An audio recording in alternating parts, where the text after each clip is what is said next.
Hello, I'm Michael Marsh.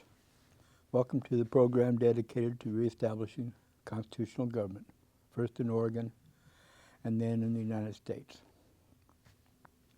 Why do I keep saying restore the Constitution? Well, most of the problems this country has is because our political leaders have gotten away from the Constitution, both the Oregon Constitution and the United States Constitution. They've got this attitude that they know what's best and they'll just do what they think should be done, and there are no rules. And now the country's falling apart. People that put our Constitution together cared about the country greatly. They put a lot of research into it and a lot of thought, meditation. And in the federal Constitution, they had a lot of angry debates at the beginning, and Benjamin Franklin got up and said, hey, when we were all on the verge of being hung by the British, we used to start our meetings with prayer, and he recommended that they go back to starting their meetings with prayer, and things calmed down a little bit. But they did a lot of research. For instance, there was no federal income tax originally. And in the Federalist Papers, which explain why they did most of what they did, and it was written by people who were actually at the Constitutional Convention and gave their thoughts on why they should be it should be ratified. And for instance, the income tax, they looked at other countries. They saw, I mentioned Bavaria. They had an income tax.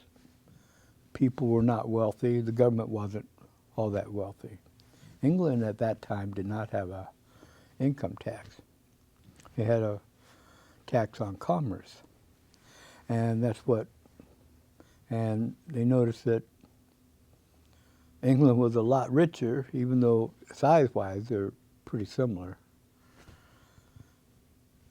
But England was a lot richer, both the people and the government were richer than, say, Bavaria, which had an income tax, and England did not. So,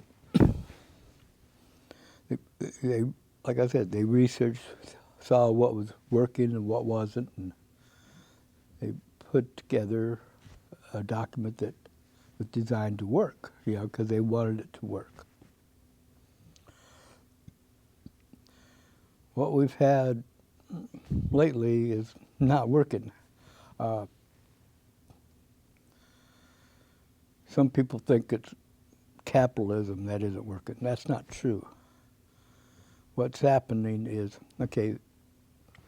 6 of the 10 richest counties in America are suburbs of Washington, D.C.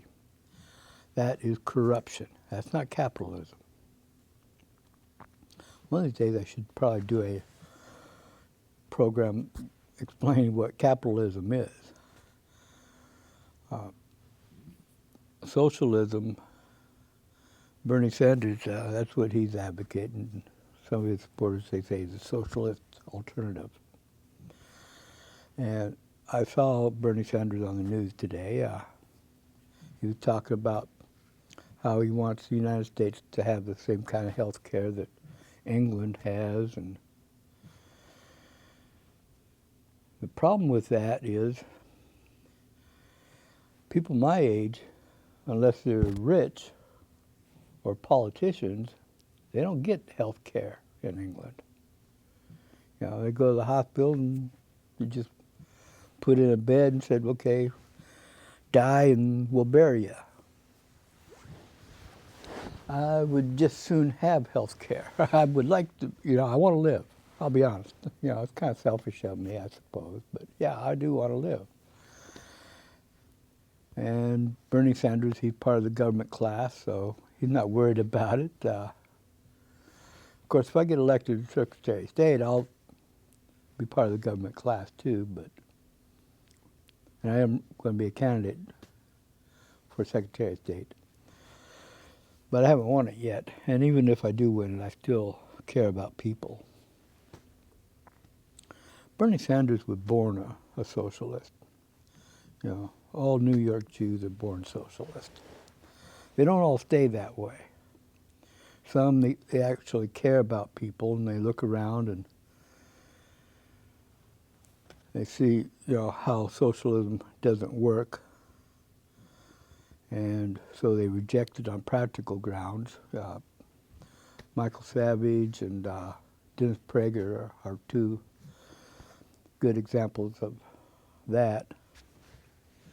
You know, because they care about people and they're intellectually honest, and they look at socialism where it's tried and how it doesn't work for the people.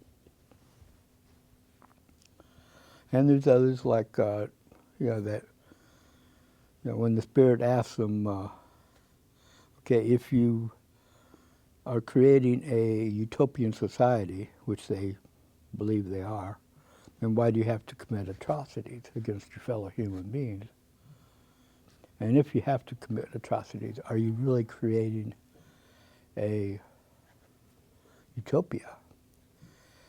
And sometimes they answer the question honestly and reject socialism on that grounds.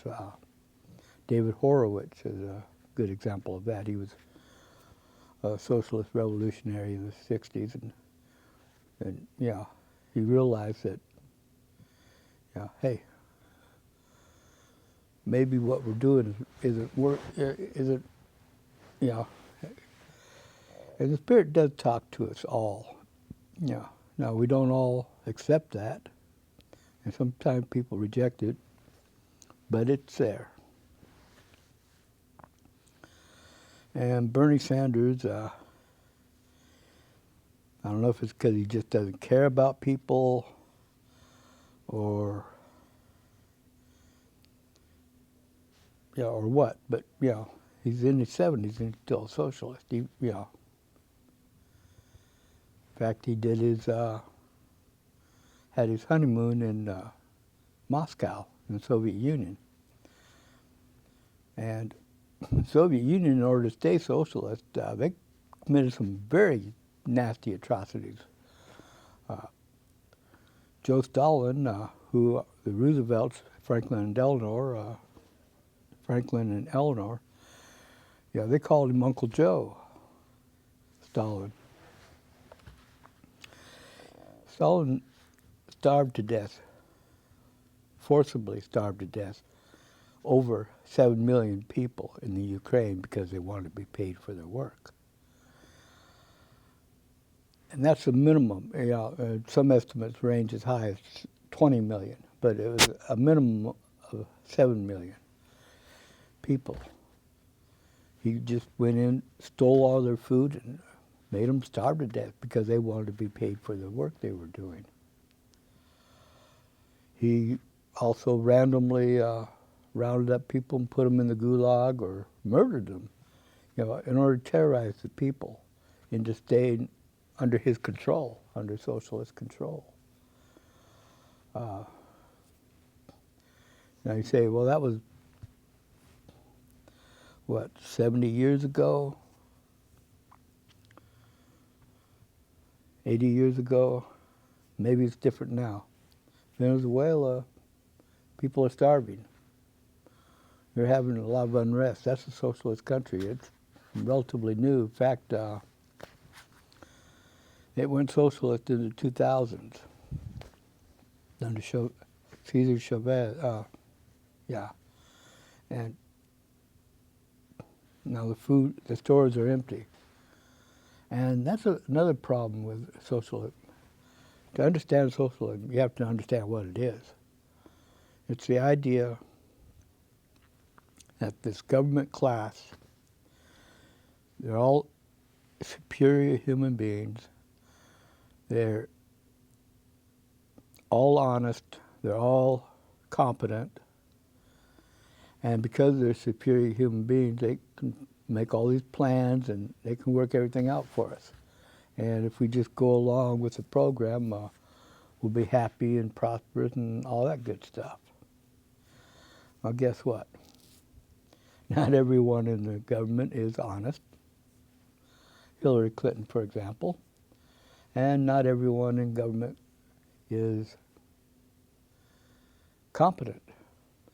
Look at Obamacare. They spent, what, $600 million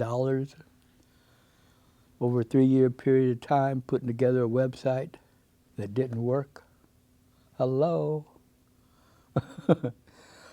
I'll bet you're sitting there and say, hey, I know somebody that could have put it together for a lot less money, a website that worked for a lot less money than $600 million. In fact, I think we all know somebody that could have done that.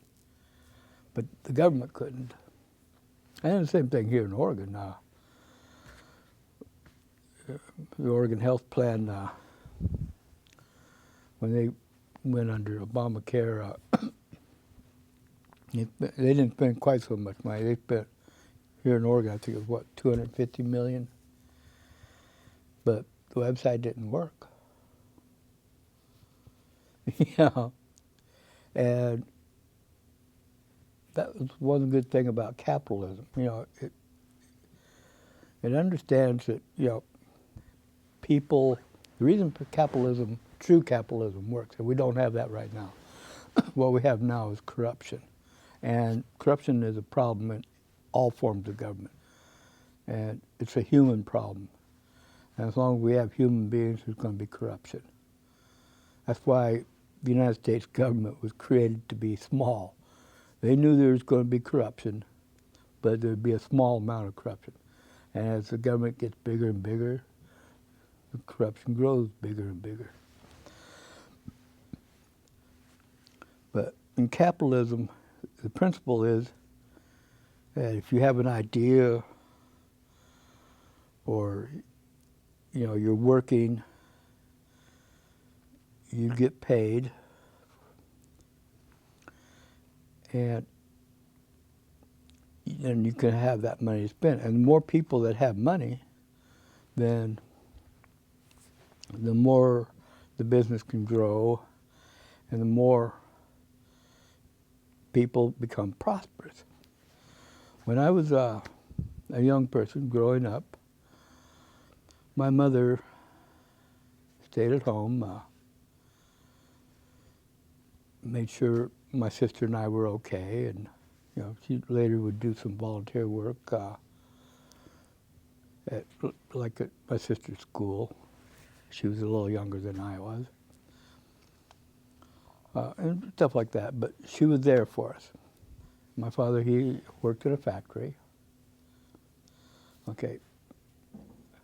Now, those of you that are starting a family, how many of you one person could have the job, and we had a nice home, they were buying the home. They had a car. It wasn't a Cadillac, it wasn't a Mercedes-Benz, it was a Chevrolet, but it worked, and it was nice. In our home, it was nice. It wasn't a mansion. We didn't live on a hilltop, but so what? And while not everyone had that lifestyle, probably 80% of the people in this country did. There was another 10% that were, had that big mansion, drove the,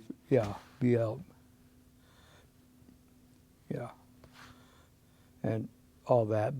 And there were another 10% that lived in poverty. But the opportunities were there, and the jobs were there, and people could, and if you had an idea, you could profit from it if people liked the idea. And if you were a hard worker, a good worker, you could make the money that, you could live well. So what happened? Why can't our young people today live this lifestyle? Well,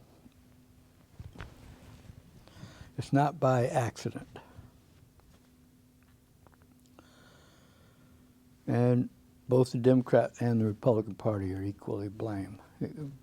They concentrate on separate issues, but when you put them together, yeah, it's one big piece.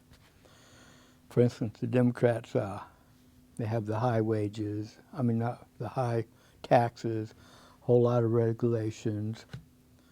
And there does need to be some taxes, there does need to be some regulations. But they do it for the purpose of destroying businesses. For instance, Brad Avalkian, who's a Democrat candidate for Secretary of State, and the reason I'm going to be a candidate for Secretary of State. He, as the leader, the head of the Bureau of Labor and Industries,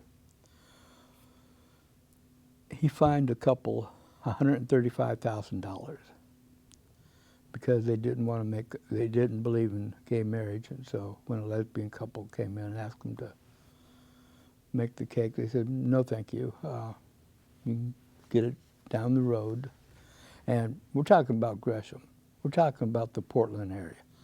There's probably 1,000 bakers up there that would have been very happy to make that cake. You know, it's not like this was the only bakery in this area. So they went to the government, Bureau of Labor and Industries, Brad Avalkian, and sniveled to him, and he said, oh, this is terrible, $135,000 fine. Now, the Oregon Constitution says that in a civil matter, where the value is more than $5,000, you're supposed to have a right to a jury trial, but no jury trial was offered these people. It was just a bureaucratic decision. It was an arbitrary decision. And the Constitution, it's Article 1. I believe it's 17, but I'm not positive. You should probably look it up for yourself. But he did this to destroy Oregon's economy, because other businesses are saying, wait a minute, if you can make these arbitrary decisions like that, what's to keep him from coming after my business for whatever reason? And he can, you know. And he, you know, the example I just mentioned, that's the most famous one, but they're not the only one, you know. And he was doing a good job of destroying Oregon's economy. You know, a lot of businesses left the state after that. They closed down. And now the Democrats are, including Kate Brown and Brad Avalkian and Tobias Reed, they're all pushing this so-called sales tax. And they say, well, the rich need to pay their fair share. You know, companies that sell $25 million worth of product here in Oregon, they should pay more of a tax. And they expect to raise a little over $6 billion. Now, the legislature looked at this, and even the ones that support it, which most Democrats do support it, but they recognize that they admit that there's going to be at least 38,000 people lose their job because of this tax if it passes. What are we supposed to do with these 38,000 people? Now, all that money the government says they're going to make to help people, they're going to help education, with education, they're going to help senior services, you know, health services, all that.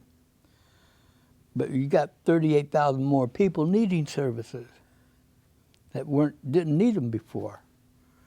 So what good is that that $6 billion is going to do us. It's not going to do us, we the people, one bit of good. In fact, it's going to harm us. And that's really what they want to do. They want the government to be rich and they want the people to be poor. And that's part of the reason I'm running for Secretary of State. Now, Avakian says he wants to run things, he's going to look at the corporations and going to crack down on shell corporations. And we should probably ask him what he means by shell corporations. It's easy to start up a business here in Oregon. It's kind of hard to keep it going, though. But, you know, in order to know who the shell corporations are, he's going to have to look at every corporation. And you say, well, if we're not a shell corporation, we don't need to worry. Keep in mind, this is the same man who fined a couple $135,000 for not baking a cake. He doesn't care about the Constitution. He doesn't care about anything but his ideology. And you're going to put him in charge of the corporate, you know, because all the corporations are under the Secretary of State. And he's already said he's going to be checking into all of them. Now he says he's going to audit the ones that do business with the state. And they should be audited. I would audit them also if I win. But if he's the Secretary of State, is he just going to audit the ones doing business with the state and just auditing them to make sure they're doing what they say they're going to do for the money that they're getting? Or is he going to do it to try to destroy them? And is he going to stay with just the ones doing business with state? Or is he going to be trying to audit every company, corporation? Yeah, I mean, the guy's insane. He wants businesses to collapse. I want business to succeed. I want them to be able to hire more people. I want them to have enough money that they can pay better wages.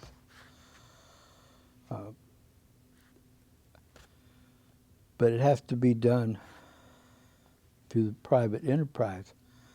And Avakian is, and he's not alone. You know, it's been going on for a long time. Hillary Clinton started trying to destroy the middle class back in the 60s. She was hanging out with Saul Alinsky, who was one of Barack Obama's heroes. Now, Hillary and Saul Alinsky, they realized that, you know, in order to set up their utopian government, and she is a socialist, just like Bernie Sanders, except she's a more gradual one, and she's actually been doing it longer, actually in the trenches. But when the people are prosperous, and most people were, you know, we weren't really super rich, but we had everything we needed. And, you know, we could go on a couple of weeks vacation every year and travel the country, go camping, whatever. But Hillary Clinton and Saul Alinsky, they understood that they, in order to have their government in control and making all the decisions, the middle class had to be destroyed.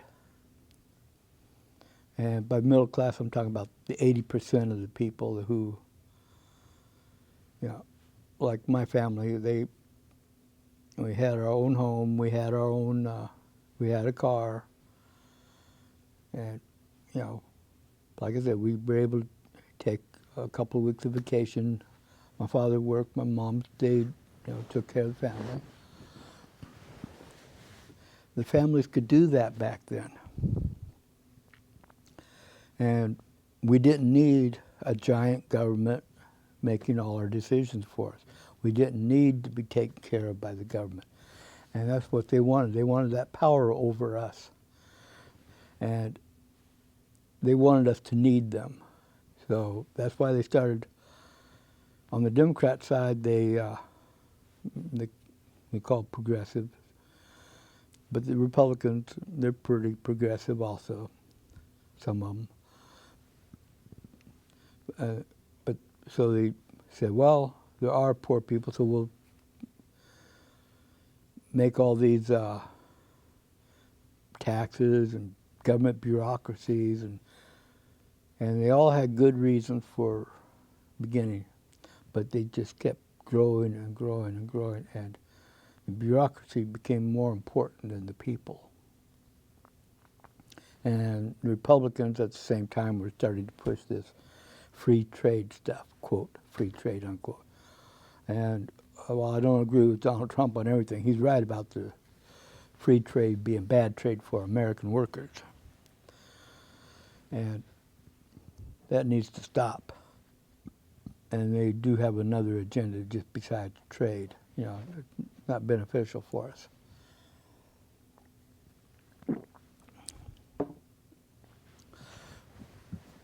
But you put the Democrat policies on taxes and regulation together with the Republican policies on trade and allowing government companies, making it so that companies could be more profitable moving to other countries rather than staying here. Yeah, it's destroying us. Yeah. And if we want to get our country back, we have to both defeat the Republican trade policies, which Trump says he's going to do, and I hope he does. And we have to cut down on the government bureaucracy and regulations and high taxes of the Democrats. We have to stop them both. By the way, I'm running the Constitution Party.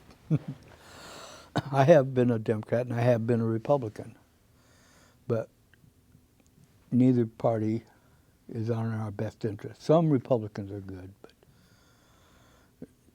Democrats are destroying us, and the trade policies of the Republicans are destroying us also. Both of them working together. So in the near future, I'll be collecting signatures to put my statement into the voters pamphlet, and I hope you'll vote for me, and tell other people to vote for me, because if we don't turn things around, this country's being destroyed. We've got to stop that. And so I will do my best, but I'll need your help. So thank you, and God bless.